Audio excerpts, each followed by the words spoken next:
Good morning, everybody. We'll get this meeting started. I'll declare the meeting open at 9:30 and acknowledge that we're hosting this meeting on the traditional land of the Whadjuk people of the Noongar Nation and are joined by people from other lands around the state.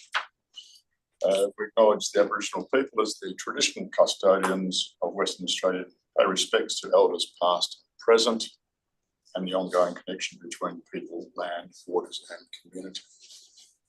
The meeting will be run in accordance with the RDAP Standing Orders 2024 under the Planning and Development Assessment Panels Regulations 2011. This meeting is being recorded and live streamed on the RDAP website in accordance with Regulation 42A of the Planning and Development Assessment Panels Regulations 2011. Members are reminded to announce their name and title prior to speaking. Panel members may refer to technical devices from time to time throughout the meeting to assist them in considering information for them. My name is Clayton Hyam. I'm the presiding member for today's meeting, and today we have Francesca Lafant, the deputy presiding member, Nima Premji online as the specialist member, Councillor John Ferguson here with us from the Shire of Capel, and online Councillor Peter McCleary. There are no apologies. There are no members on leave of absence, and minutes from previous meetings are available on that website.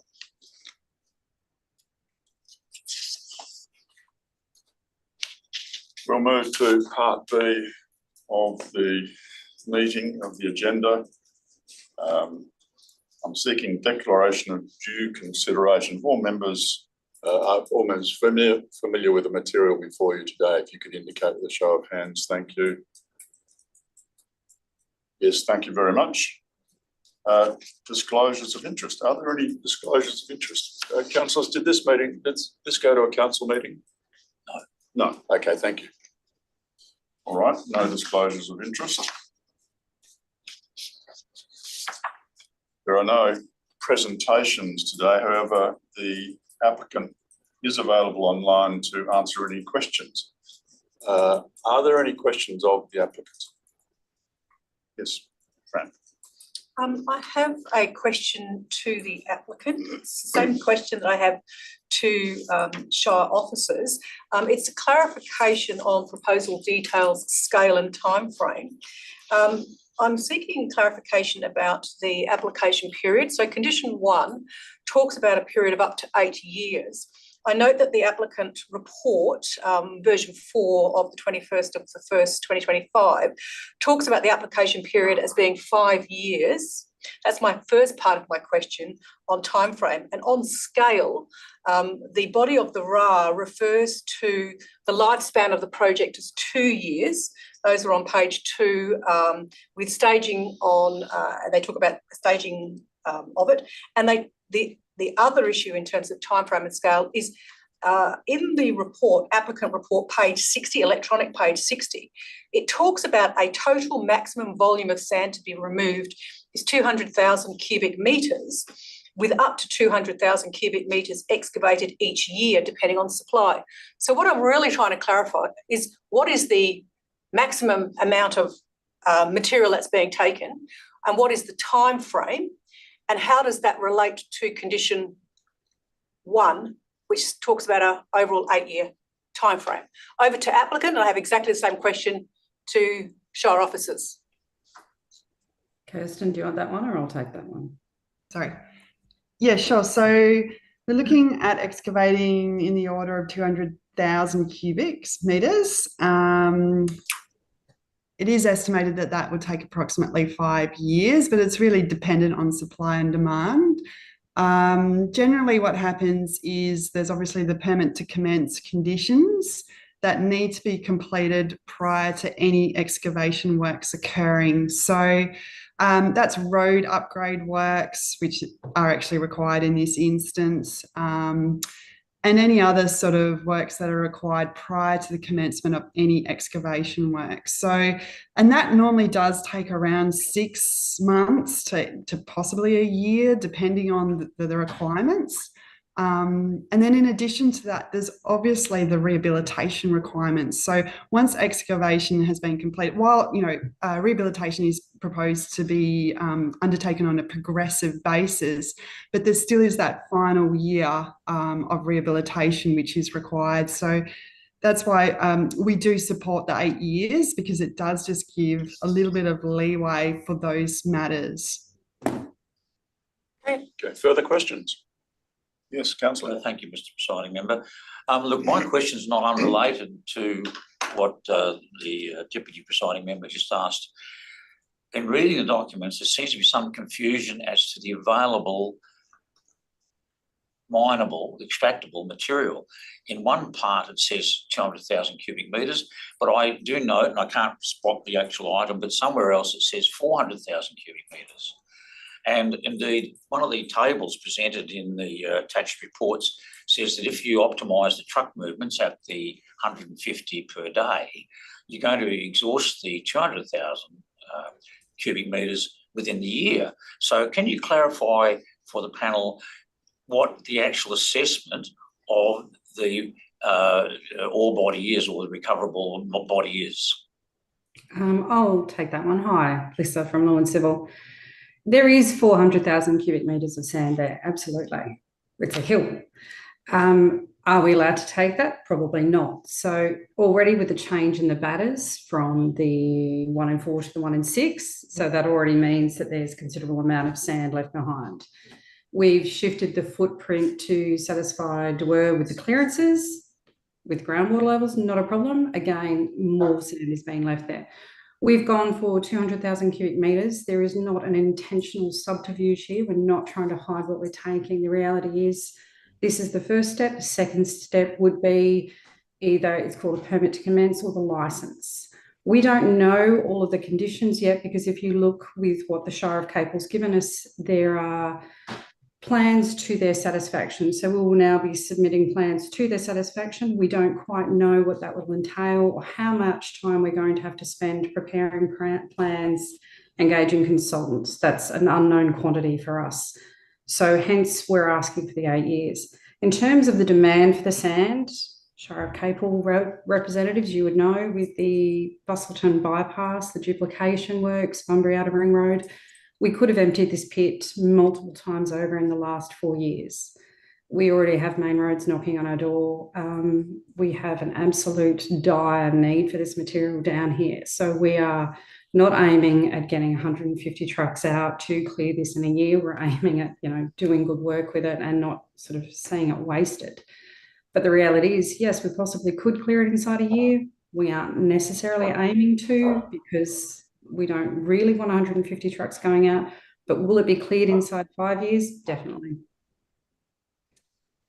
Further questions? So I just have a clarification on that particular question. So just follow up specifically on that question. Can you confirm the volume? We just had a comment from a member about volume 200,000 cubic metres, 400,000 cubic metres. What is this application in volume requesting? Can you clarify? 200,000 cubic metres is my understanding. Yeah, so for the total time frame, not per year. No. Sorry if I confused you. We're going for 200,000 total, but we are a civil earthworks company. We're not a mining company. So yes, there are very large projects would take that. We are not a very large project company. So we are going for 200,000 cubic metres to satisfy the absolute dire need for sand that we have for our projects. So yes, 200,000 cubic metres. Yes, there are projects that would use it inside a year. No, we are not supplying them. Yes, we will be done inside 5 years. Thank you. I was just trying to seek clarification. Appreciate that on the volume as per the current application before us. So thank you for that. Councillor Give you McCleary. an idea. Sorry, just to backpedal. Sorry if that sounded really confusing. No. Basically, what we can decide with this sand is what projects go ahead at our level. So we employ 70 people. We do sort of 60, 70 lot subdivisions. we decide which projects go ahead and which don't. That's how critical the need for sand is at the moment, to give you an idea of, so we can't quantify what yet. It's like, which project will we go ahead with, which will we shelve? That's it. Okay, thank you. Councillor McCleary. Thank you. There was a lot of questions there on transporting, but I'm going to narrow down to the actual operational. And I've got two questions. I note that in the body of the document, it had some clearing and rehabilitation and staging of the project. So we're talking about how much gets extracted each year. I'm more curious to know, when you finish a stage, or does the whole lot get cleared at once, or just the staging just for the rehabilitation and clearing? So basically the clearing would be undertaken probably on a staged basis. Yeah, so as that stage is required for excavation. Just trying to think off the top of my head how many trees. I think in total there's about 20 trees that need to be cleared. So yeah. It's not a lot. Yeah. Yeah, I'm not so much about that, because it's going to lead into my next question, which is about dust management. So by doing a staging, there's like a small area of clearing that would be prone to dust. And then when you move on to the next stage, do you start rehabilitating that first stage to manage the dust situation? Yeah, that's right. So we'll be rehabilitated back to pasture. So that will happen as soon as possible. Yeah. And I think there's a schedule for the rehabilitation works within that document in terms of the timeframes. Yeah, so essentially the first sort of autumn winter season following excavation and rehabilitation of the site, seeding will occur. Okay, leading into my next question, which is, what is the expected response time for implementing dust management measures once exceedance levels are detected? Because the report gives me two figures, one's 18 hours and one's 48 hours. I also note that in the documentation, your dust management water is coming from Bustleton. If that being the closest thing, and I don't think there's any on-site storage, or has that been amended? No, but there will be a water cart on site at all times. Yeah, that kind of didn't come up clearly in the thing. So okay. I was wondering when you got a dust issue, whether you were going to be able to attend pretty quickly and managing that, and whether you're going to be proactive in the process, because they seem to be the main concerns of the community nearby. Yeah, absolutely. No, it'll be a requirement, and it is a requirement for all of the pits that there's a water cart on site at all times. Yep. Yeah, and then the other thing, which, because I'm trying to represent community, is the noise mitigation issues. I'll start on the dust management. You've got a section of road that runs near your nearest neighbour. Yep. Is that going to be sealed or anything done to it to prevent sort of dust? Because that's where the trucks will be going back and forth in and out of the site. Councillor McCleary, which road are you referring to? The internal? The access road. Not the sealed road out the front. You're going to do an entrance statement, but then you've got that road that runs, I think it runs north-south. That's me getting wrong. Yeah. It won't be sealed, but again, it will be subject to the same dust management measures. So it can be regularly watered throughout the day. Righto. There's also, as we move into the other things, the other concern in the community sense is bus and school times. I take it that you're taking that condition on board and we'll address that. Yes, absolutely. So Lumen Civil are very good at doing that. That's for all of their pits. They're required to work with the school buses in terms of time. So this is actually very good at doing that. So I have noted in previous discussions with EILs is the 2 ways. Everyone has 2 ways, and I know the school buses have them, and you'd be communicating with them about movements, or they communicate with you, setting up that comms. Yes. The other thing I had was noise mitigation measures, and how you're gonna build a bund. That's probably going to be a dustiest part of your work, because establishing that early in the season, and whether you do that when there's things. So I'm just wondering what the process is there. That's right. So it is proposed to construct a 4-metre high bund on that southern boundary to mitigate noise emissions. Obviously, again, you're right. The movement of topsoil is associated with the greatest dust emissions. So there will be a water cut on site at all times during those works to ensure that dust emissions do not cross the property boundary. Just as a follow-up, And- so would you cease operations if the wind level got up to a certain speed? Yeah, so I think Yeah. that's specified in there. So anything beyond 30 kilometres per hour, no movement of topsoil is allowed. Okay, thank you. Depending on how fine the sand is and how powdery the topsoil is, I don't know if we made note of it, Kirsten. There's other options we've got. We've got the dust fencing that can go up Yes. while we're erecting. There's spray seed that we can put on to create that barrier so that our stockpiles aren't then blowing away. The great thing about sand pits is that there's only one machine generally working. That's the loader, water cart on standby. So there's not a lot of traffic in the pit floor creating dust, which is really good. And obviously, to avoid trucks getting bogged, they've got to maintain a fairly solid road. So there would be some compacted gravel. So the part where the trucks are driving generally wouldn't create too much dust. But of course, if it hits a point and it's going across the house, absolutely we stop. Yeah. And That's yeah, Further like listening questions? there. Sorry. Councillor I have a follow-up Yes. in the whole thing. Like one of our critical things in community and the EIL is establishing a rehabilitation, hence the 1 in 6 slope. And so when it all starts, you're going back to pasture in most parts of this land. Is that the approach you're going to have? No trees. I imagine the landowner will want a couple of trees, but generally he's running beef cattle there. Yeah, so not up on the hill, no trees, but down in proximity to that drainage line, yes, trees will be planted. Right. Would you be doing some early in the piece to deal with noise and dust on the neighbouring side to the south side of the land? Not to the south side, it would be going The one towards north. West, Boyne West Road is what I'm thinking. Is that's the house that's the closest to the the excavation. Honestly, trees don't mitigate noise or dust. It would take sort of about 15 years for them to sort of assist in terms of trying to mitigate dust. Righto. Further questions, councillor? Probably more of the officers at council. All right, we'll get to them soon. Just on the truck movements, and I'm referring to condition 21, there were limits the number of movements to 50 in and 50 out a day, but then goes on to say, well, the CEO might, and I know I've already asked this question of the officers, but from your point of view, how many more movements do you think you'd want?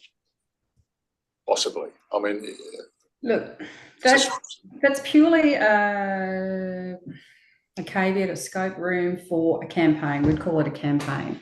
So as I said to you, there's projects that if we were supplying main roads going past the doorstep, they would say we need 140 trucks a day. I can't quantify that because you're asking to preempt a project in 3 years' time. Something that we have down here with the City of Busselton, I know that clause is giving everyone a little bit of apprehension. City of Busselton puts a time limit on it. So you can ask for extra movements in 1 calendar month annually. That may satisfy some people. Go, okay, you've got 28 days in the year where you can ask for extra movements. If that is in some way, alleviate some stress, go ahead. Because it's purely there in the interest of a campaign for a specific project where extra movements is required.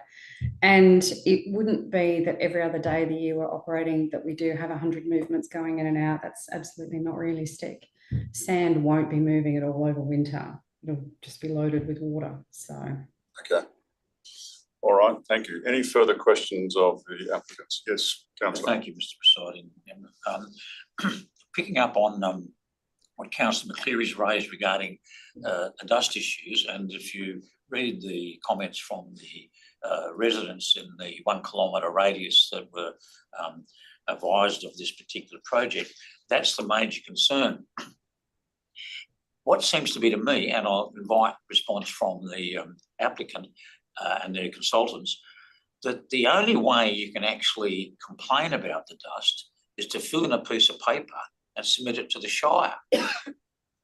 Now, when we talk about the timeliness of dust mitigation, whether it's watering the road or spraying water over the bund or the extractive area immediately working on whether you're damping it down, I'd like to know what you envisage as a proactive activity to deal with this, because that's the one, along with the noise, but it's the dust that is actually, let's just say, exercise the anxiety of the residents. When you say proactive to deal with it, do you mean how do we deal with the dust, or how do we deal with the grievances of the neighbours? I suppose, with your indulgence, Mr. Presiding Member, what concerns me is that the process is actually in the conditions, and an attachment there is a written piece of paper where you submit to council, as best as I see it. I can't see that there's a dust hotline or something like that someone can say, look, there's dust billowing out of that site. It's a Sunday morning, for some reason, the wind's risen, there's dust billowing out of the site. What are you going to do about it? So we've, as Kirsten mentioned earlier, we've run many pits. I think we're up to about 14 pits. If you go for a Sunday drive, come down here, Jindong Treatment Road, and you'll see one of the examples of the signs that we put outside of our pits. They are very large. They have logos, operating times, bus times, two-way channels that we use in and out, speed limits in our pits. They also have the contact number for the pit manager, which is a requirement from Department of Mines to have a pit manager. And that person, Mark, unfortunately isn't here this morning, and I guarantee he will answer that phone call. And that is very large, very public, very visible, if there is any concerns at all. With regards to those landowners, we have had multiple emails, multiple phone calls. They are very well aware of how to contact us directly, but it will also be on that phone, on that sign. And as I said, speed limits in the pit to control the dust, contact numbers, emergency numbers, two-way channels, all of it is there. And this is something that we already do, and we do it to manage our pits, manage our staff, manage our safety, our complaints. This is just a matter of an internal process, not simply because it's required of it, because it is what we do. Yeah. And so, and just touching on that as well, is in reality that given the topography, existing vegetation and distances, there's probably only one resident that is likely or that has potential to be impacted by dust, and that's the resident immediately to the south. So Lewin Civil have attempted to engage with them on numerous occasions recently, but that's not been successful. But you note the property's for sale, and that sort of consultation will continue with whoever's residing there, so that they do have a direct line of contact with Lewin Civil, and so that those dust issues can be addressed as quickly as possible. Thank you. Councillor McCleary. Yeah, it's probably carrying on from John. So I noticed trying to condition 30 in the list lists a whole lot of plans, and I imagine that Lewin Civil will produce those because it sounds like they've got other extractive industries. So is there something that Lewin Civil will just give us copies of those, or give the officers at council copies of those as part of the licensing agreement? Lewin Civil will very politely ask Ascendo to give those plans, because that's what they do really well. Yeah, of course. And this is part of the reason why we go for the 8 years, because when we submit those plans, there will be a bit of to and fro, I imagine, with your planning department and probably with Bob, and just to make sure that that is lined up with what the council wants. It's not a quick process, can take up to 12 months. Okay, thank you. Any further questions of the applicants? Yes, Fran. Question to the applicant, similar question to officers. Do you have any comments you wish to make if there were a condition that specified the amount of material being the 200,000 cubic tonnes as part of this application, noting that any other application that precedes this would be subject to separate considerations. Is there any comments you want to make if there was such a condition that referenced that number? Go, Kirsten.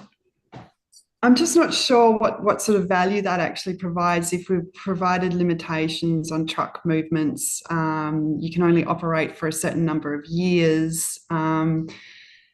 It is at the end of the day a best estimate based on what's there. So yeah, I guess I'd just be interested to know what sort of value that condition would provide further to what's already conditioned.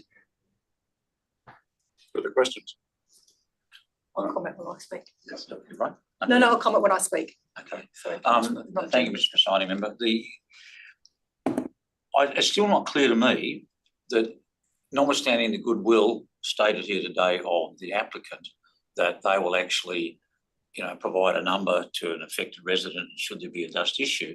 But there's no formal requirement in the conditions that be done. What all the conditions say is that, and it might well come up for council in the EIL, assuming, or not assuming, but if this comes before council as an EIL, there may well be an additional condition placed in that. But I don't see any mechanism that's in the conditions provided and drafted by council staff and as a subject of this conversation that actually formally has a channel of notification of a dust complaint.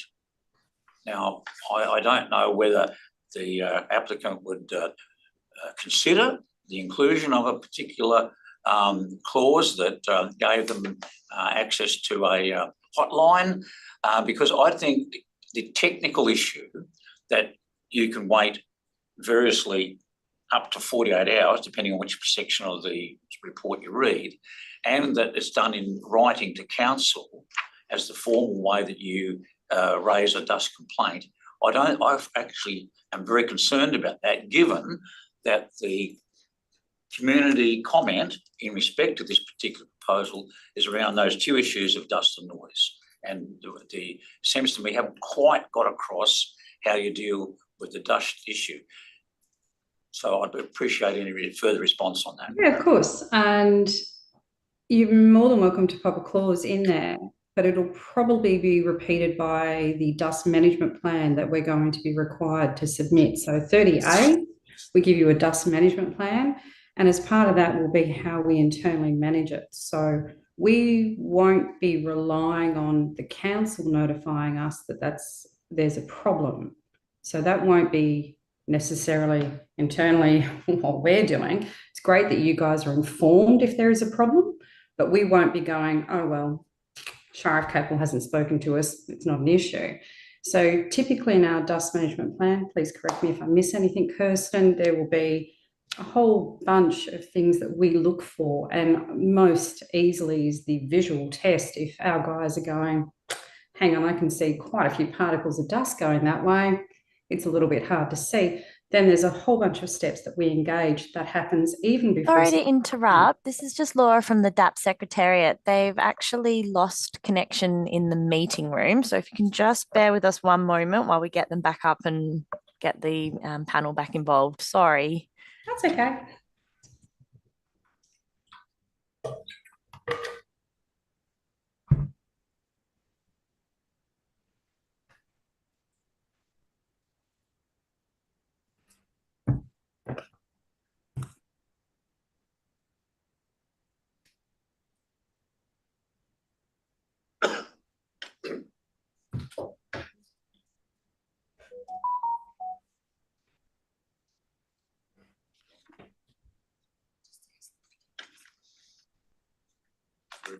Back on again, I think. Can you hear me?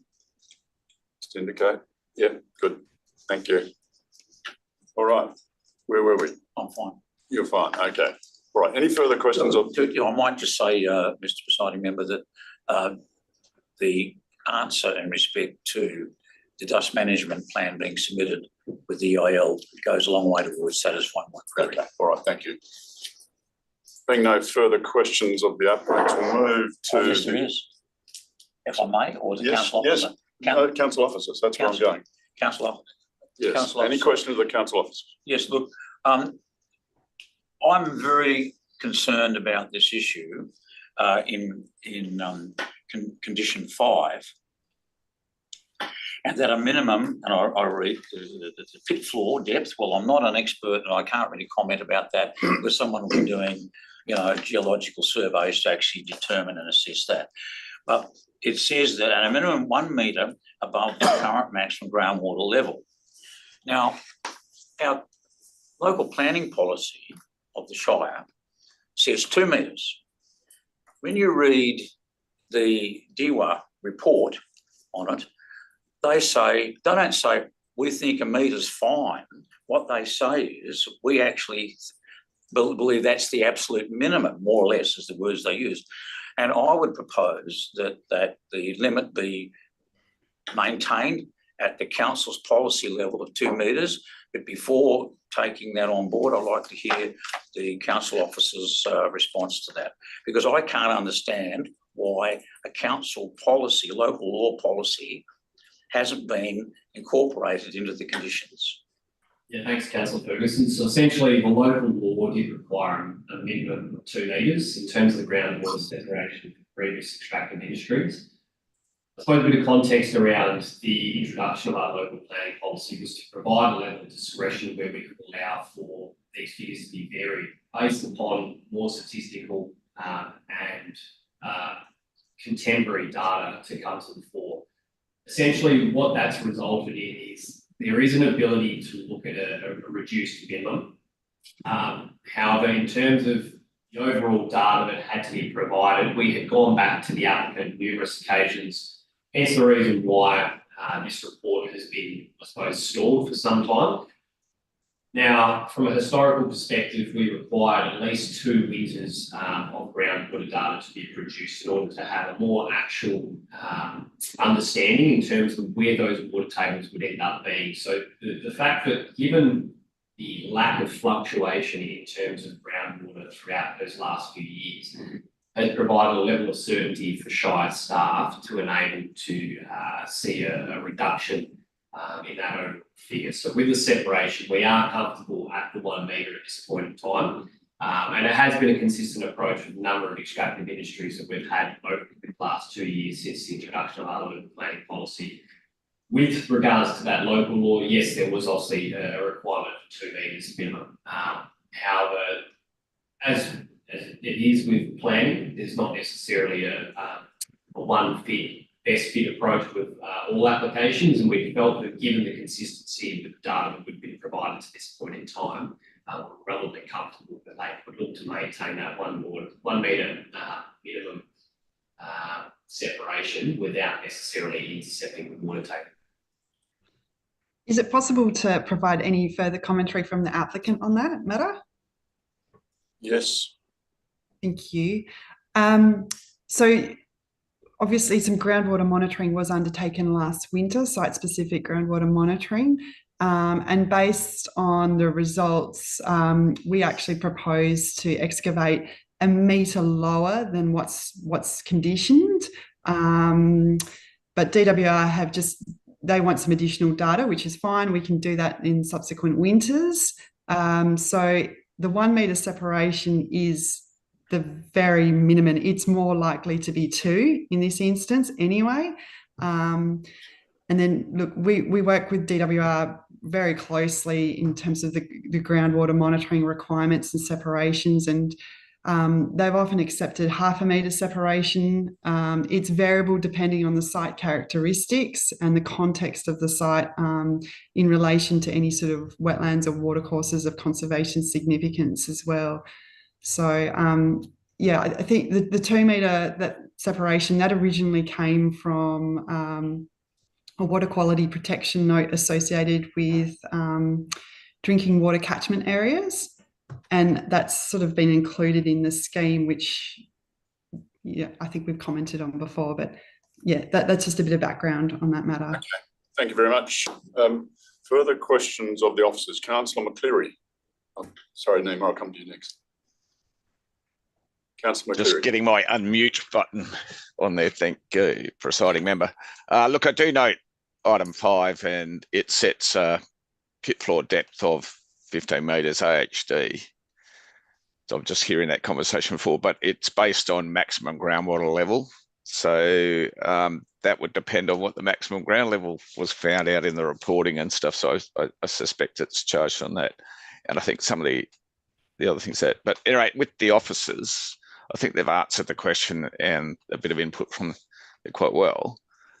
One of the concerns I have is the neighbouring property wrote a submission, which has been put into the document. And it was, some of it dealt with the separation distance. I just want to check with the officers that the separation distance is okay, given the all the details that we've got in the attached reports. Thanks, Councillor McCreary. In terms of the documentation, are you referring more so to the EPA separation for noise sensitive receptors? Yes, that's correct. So the EPA document does allow for a reduction to those figures which have been provided within, on the basis that technical data and statistical documentation is provided and sufficient to that local government in order to, I suppose, achieve an acceptable level of amenity. With regards to the noise management plan, obviously there is a requirement through one of the conditions to have a noise management plan approved to the Shire satisfaction. We have referred the application through to Dwer's Noise Division. They are comfortable with the measures that have been taken by the applicant regarding noise funding, etc., to get to an acceptable level that the essentially the noise regs will be upheld and be considered compliant despite the separation reduction.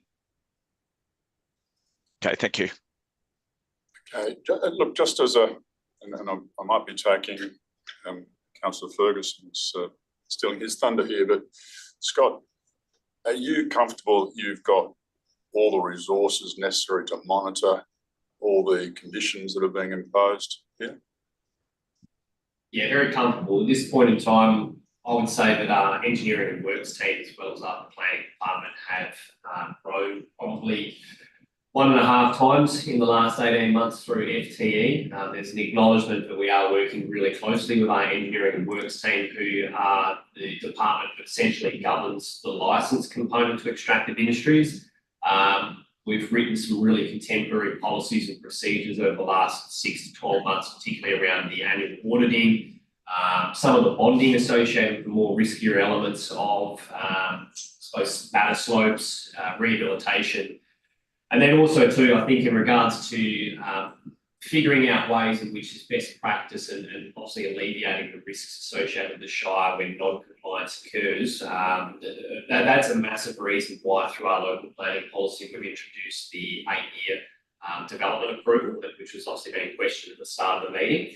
Essentially what that requires is that through that 8-year period, extractions not to occur after the 5 years. So for 3 years there, we are allowing for the applicant to rehabilitate the site back to the expected requirement, in which case, given that it is a valid and I suppose a legitimate planning approval or a development that does have a current approval at that point in time, we are able to penalise the applicant under the Planning and Development Act, which has a significantly greater set of fines to what it would if it was a local rule breach. So yes, I do believe that we have adequate resources and it is something that we do continue. Thanks, Scott.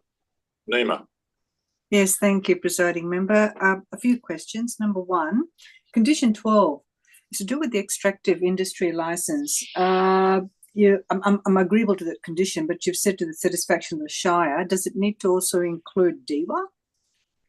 We would refer that through to DWER for their comment. So just part of internal procedure, essentially we would be looking at having DWER's comments provided as part of that overall satisfaction for the condition.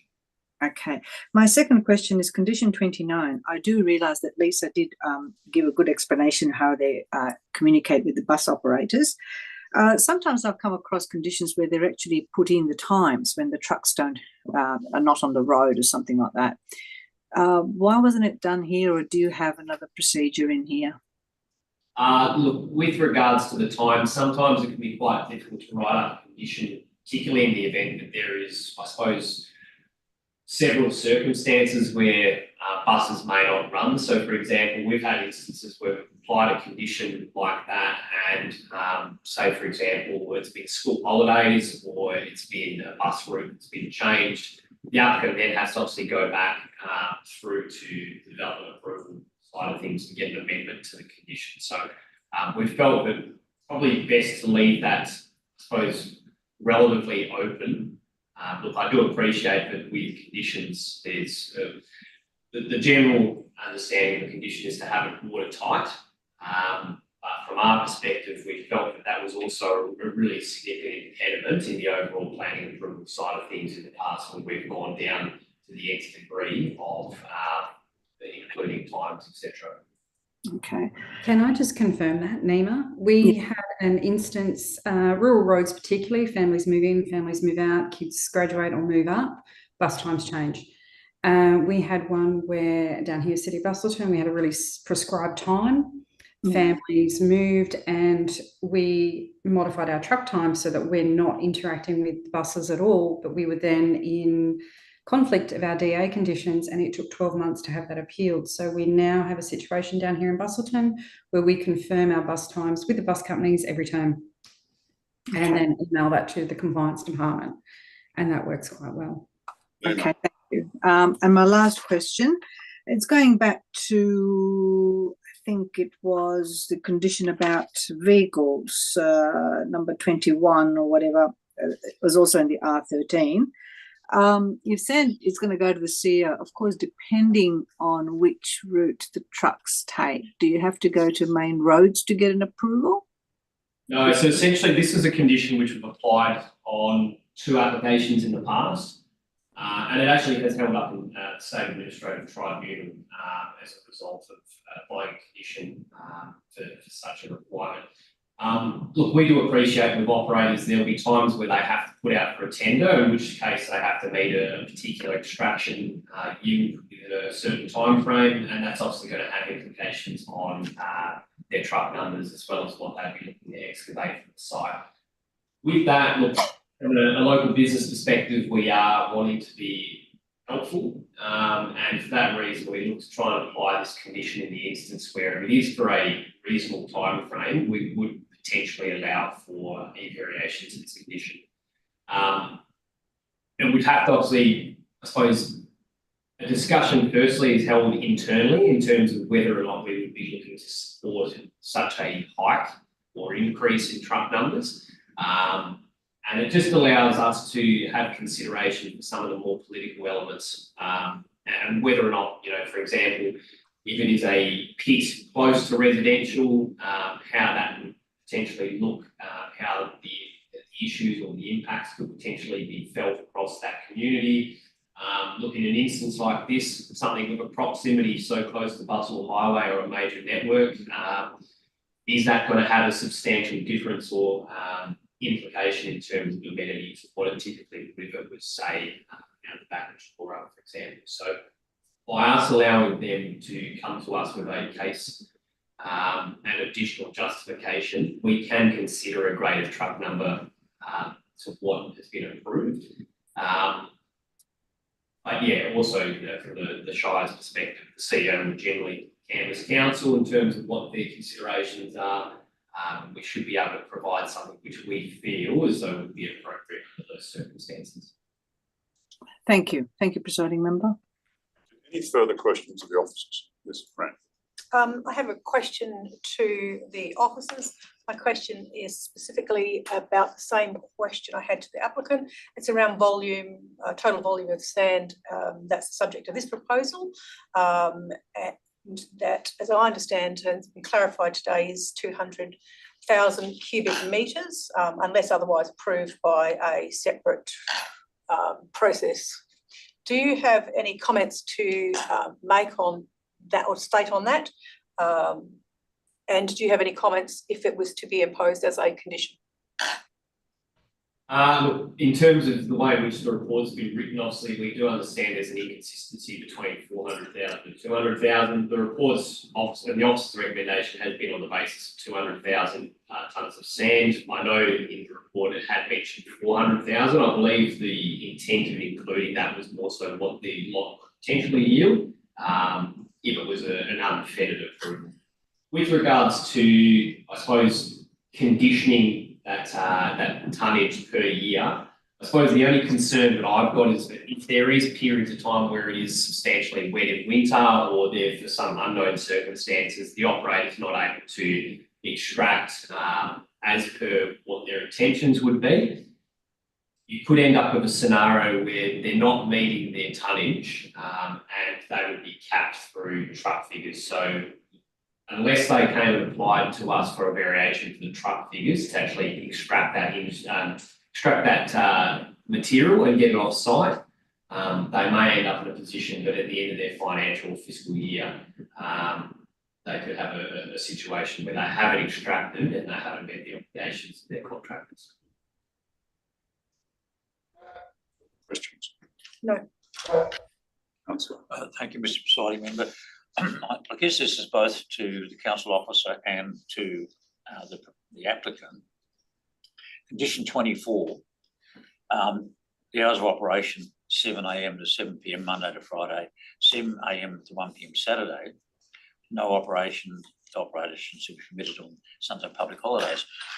In the technical reports, they talk about, in fact, that I believe they're talking of stopping the operations at 6 p.m. in the evening. I'm not so concerned about that.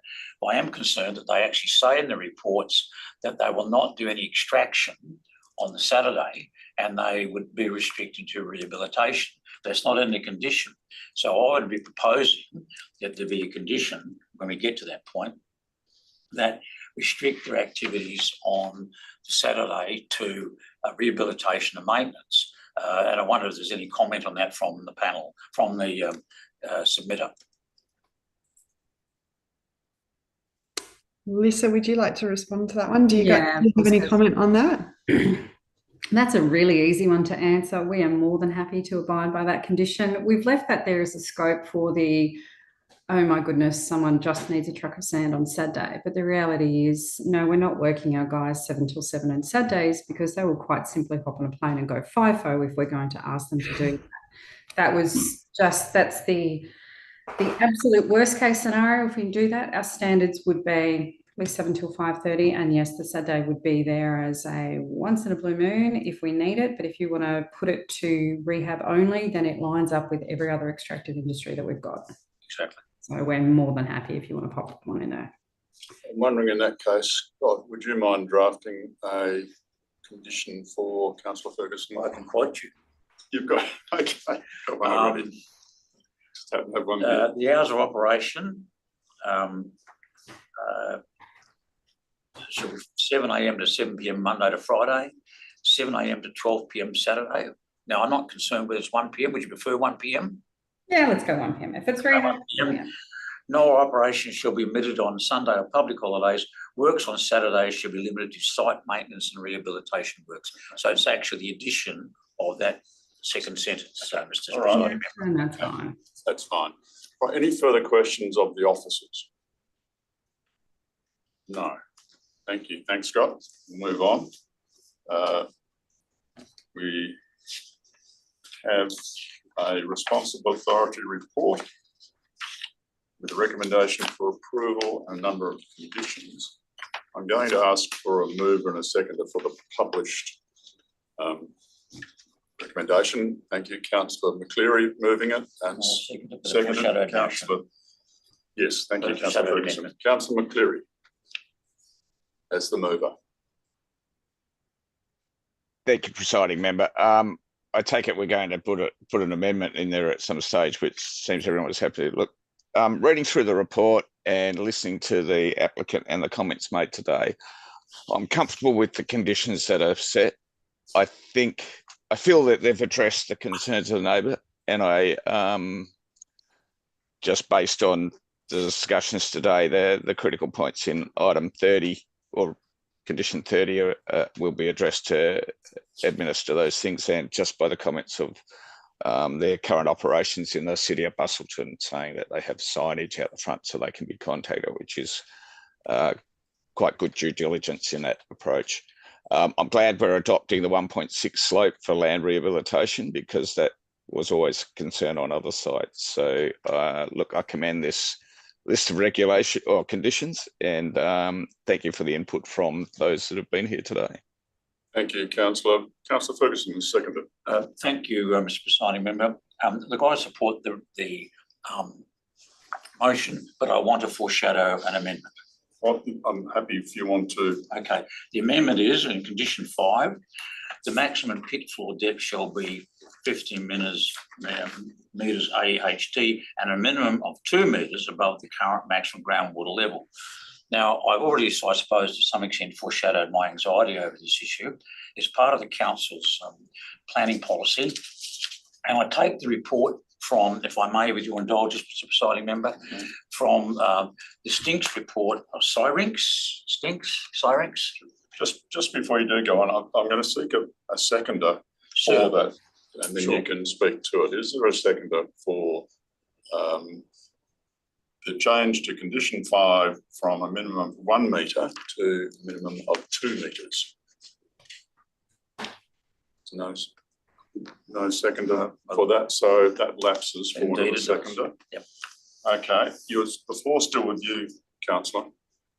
Oh, then, otherwise, Mr. Presiding Member, I'm happy to support the motion.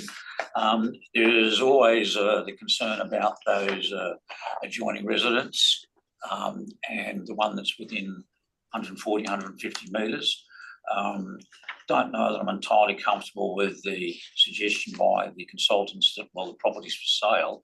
I don't think that's an issue at all. We've just got to deal with the actual consequences of managing the dust and the noise, subject to the conditions in both the consultants' reports and in the reports that we've, the conditions we're endorsing here today. Councillor, did you want to present your additional sentence? Oh, I'm sorry, I thought we'd actually done that. No. Then, thank you, Mr. Presiding Member. Then, in respect to item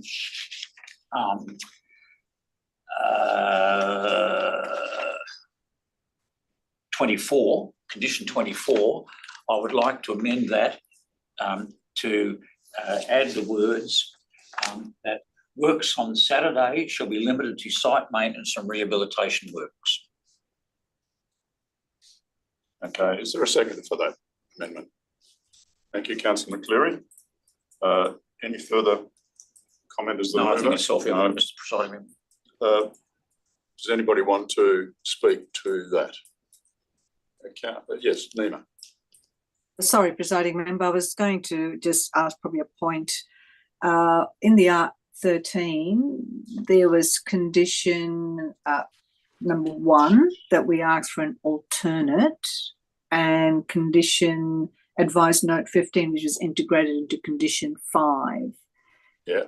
I was going to sort of ask at what point can we move that to be included? When you speak, if you want to do that, at the moment we've got an amendment to condition 24. Yeah. I'm seeking speakers on that amendment to condition 24. That's okay. I'll support that. All right, thank you. So, being no further speakers, all in favour of that amendment? Oh, sorry, speaker. Sorry, I was going to speak. I was just going to indicate that I am supportive of that amendment. I agree with the sentiment, and I thank the applicant for clarifying and providing some clarity and some certainty in relation to the on-site activities, which are on this site consistent with their other operations. All right. Are there any further speakers to the amendment? No. All right, thank you. I'll put the amendment. All in favour? That's unanimous. Thank you.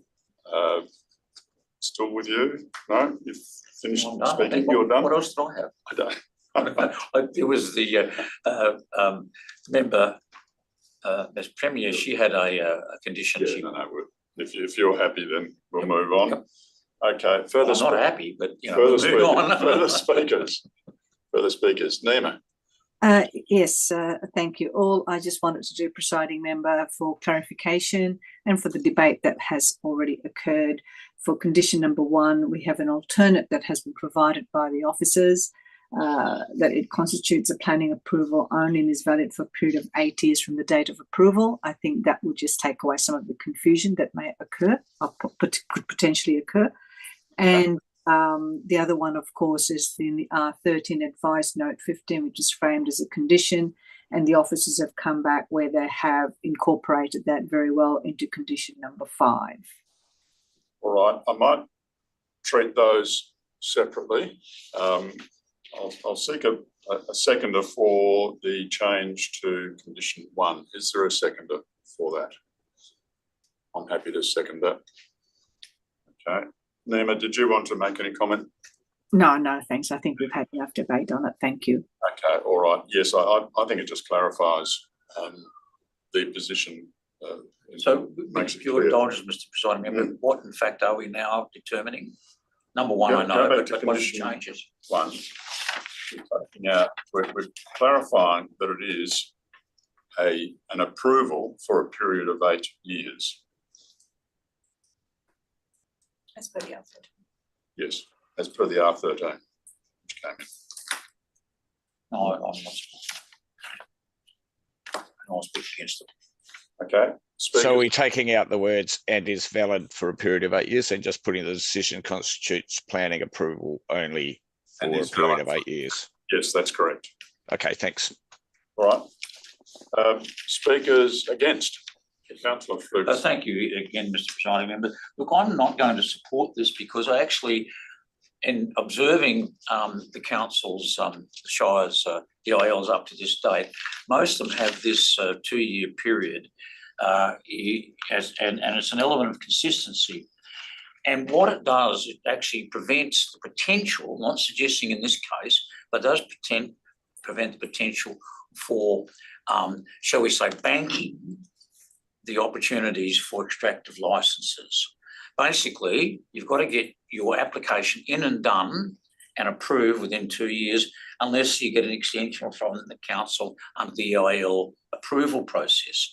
So I'm actually quite comfortable that we actually ask the applicant to get it done in 2 years for the application, then give them the extended period of operation of 8 years. And I actually think it's actually quite a reasonable, and indeed it serves council, the Shire, and the community well. In other words, they don't get an approval and wait to 7 years, 9 months before they get the final EIL done. It means that people have a degree of reasonable timeframe certainty that the actual application will be completed, documented and approved as an EIL issued by council within the 2 years. Okay, thank you. Further speakers? Yes, Frank. I'm comfortable with the proposed modification to condition 1, Amendment 3, and I think that it does provide a level of certainty and clarity. I think that the confusion was a reasonable request in relation to it, and the comments provided by Shire officers in relation to the specific nature of this proposal, which is slightly different from a construction type project. Okay, further speakers? No. Yes, Councillor McCleary. Yeah, look, I'm pretty comfortable with the change. Because we are looking at a planning decision. The extractive industry is a different process when we actually give out the license for that process. So yeah, so they've still got to get all those ducks in a row in that period, and then it extends from that. So yeah, look, I'm comfortable with the change. Right, thank you. Nima, back to you as the mover to wind up the debate on the amendment. Thank you, Presiding Member. I have nothing further to add. I'll put the amendment. All in favour? Against? That's carried. Thank you. Nima, back to you in relation to condition 5. Oh, yeah. Again, I think it's very self-explanatory. It was just to make sure that the advice note was framed as a condition, and it should be incorporated with condition number 5, so it has this whole context. Let me seek a seconder for. Are we dealing with advice note 15? Yeah, it's condition 5 and advice note 15. Is there a seconder for? I think, Nima, you're putting the The officers recommended change out of the That's right, presiding member, that's right, yes. Right. Is there a seconder for that? Second that. Thank you. Nima, sorry, you want to make I think it's just pretty self-explanatory. I think it incorporates what the intent of the condition of the advice note is. Yes, okay, thank you. And as seconder, certainly the advice note is framed like a condition, and I don't think you can have, well, in my view, I don't think you can have a advice note which is in effect a condition. So that's why I would suggest that it gets moved up into as part of condition 5. I'm happy with that. Further speakers on that amendment? No? Okay, thank you. I'll now put that amendment. All in favour? That's unanimous. Thank you very much. All right. Neem, it's still with you. Nothing further to add. Thank you, presiding member. Further speakers? Okay. Yes, I think the proposal is appropriate in its context, both in terms of planning framework and its locational context. We've had a significant amount of discussion today in relation to management and controls over any amenity impacts that will occur, and we've also had clarification in relation to timeframes and scale of the proposal. I think it's an appropriate proposal in the context of its location, and the RAR is well written in terms of covering all of the matters relevant to this proposal for consideration. I do, however, wish to move amendment. I don't know what number we're up to. I think it's number 5. My amendment is a new condition. If I get a seconder, the new condition reads that the total volume of sand to be extracted over the proposal period is 200,000 cubic metres, unless otherwise approved. I don't know whether the word should be by the Shire of Capel or just otherwise approved, but that's my intent of the condition. If anyone has any comments on the back end of that, assuming I get a seconder. My rationale for that is that the reasoning for that is to provide both clarity and certainty, and aligns with the application. It doesn't prevent any further applications coming on, but it does align with what we have before us today. That's my motion. Okay, thank you. I'm seeking a seconder for that amendment. I'm happy to second that. Okay, any further comment, Fran, at this stage as the mover? No. Yes, look, I think it makes it clear what this application is about, and if the applicants want to extend beyond that, that requires them to come back and justify that through a further development application. Speakers against? Councillor McCleary? Sorry, Councillor McCleary. Okay, look, I'm kind of against this because it's tightening up the extraction and it goes through a lot of work in that. Look, there's a lot of other limits on this extraction of sand, and that's the depth that they can extract to and the footprint that they've already indicated. Those things could change over time because there's other things in there which, like water tables and things. So I think I'm a bit concerned that we're constricting it a little bit too much by defining that, and it was always a maximum, it was never a minimum. So I think if they extract less, it's already covered in there, whereas if we do this, then we're going back through another process, and it could hold up things. Okay, thank you. Further speakers? Councillor Ferguson. Thank you, Mr. Presiding Member. Look, I actually agree with Councillor McCleary on this one. I just think the limit set is self-explanatory. It's what the applicant sought, and indeed, should there actually be a need to extend, then the conditions of approval are quite clear, and indeed in the submissions received by the proponent, it's quite clear that if they want to extend the footprint and extract more, they have to come back to this particular jurisdiction and get approval for that. So I actually think that the current conditions are sufficiently adequate, and don't in fact believe we should actually try and proscribe it any further. If they get the 200,000 cubic metres out and they inform council of that, then it's a new game.